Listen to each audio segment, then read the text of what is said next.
Do you feel charged up and ready to tackle the day? Or do you feel like your batteries are dead and you're just exhausted? So many people push themselves, whether it's through their work or in all sorts of different avenues. They push themselves to the point of exhaustion, and that's not a place we're meant to stay at or live in.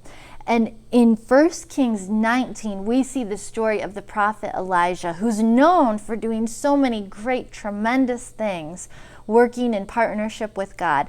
But this is one of the most beautiful and instructive passages that we have about how God cares for us, how we can plug into Him when we feel like our batteries are dead.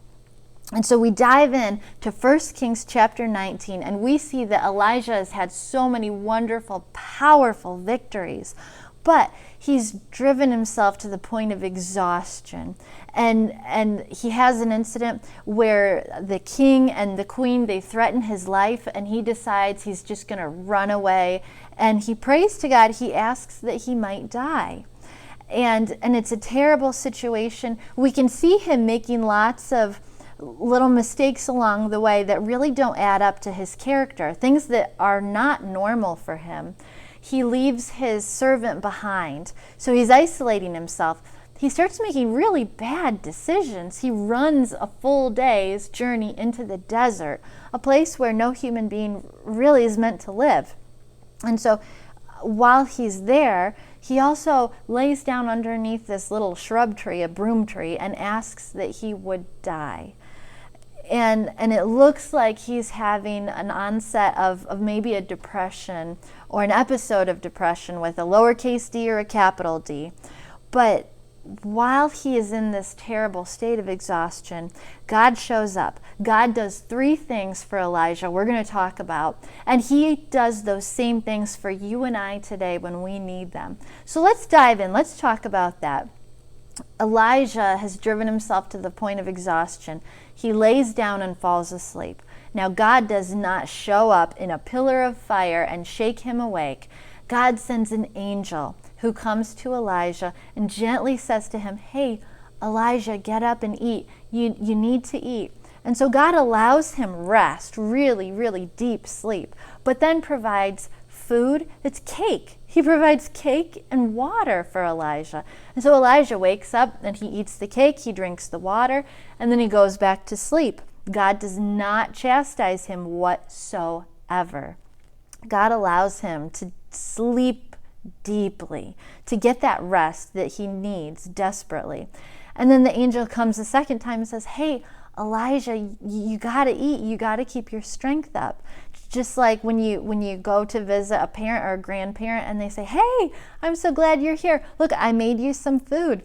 God shows wonderful warmth and hospitality and kindness to somebody who's in distress like this. So the first thing God does for us is he gives us permission to go ahead and take that time of physical rest. He role models for us that we need to take good care of our bodies or else we're just going to fall apart. And so you need rest and you need to eat well. That's what he does for Elijah. And then Elijah starts walking to Mount Horeb. It's also known as Sinai. And he takes 40 days to walk there.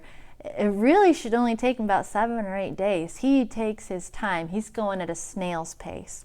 And so as he's going along, God gives him the question, "What are you doing here, Elijah?" He asks him twice in chapter 19 of 1 Kings. "What are you doing here, Elijah?"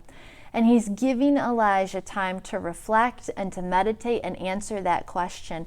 And Elijah blows off a lot of steam. And he talks about how frustrated he is, and he vents. And we will never be able to exhaust God's ability to listen to us. You could never do it. He's always willing to listen to you. That's the second thing God does for us. And here's the third. When Elijah gets to the mountain, God sends him 3 signs. There's a mighty wind, an earthquake, and a fire. And God uses these as signs. He says, remember how in days gone by, even up until today, I appear in these signs and I show you my power, all the things I'm capable of. Remember, I'm still in charge. I'm still here. You don't have to always be in charge. you don't have to be in charge too. I don't have to be in charge all the time. One person eventually is going to get exhausted, but when we can plug into the infinite power of God, we'll have that rest that we need.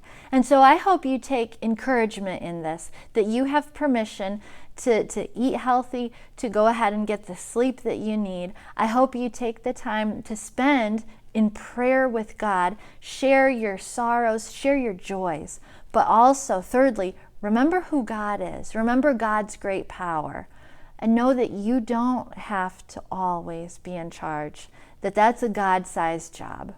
I hope this message has blessed you. I hope you plug into a church nearby where you live, whether that's in Hartford or to all ends of the earth.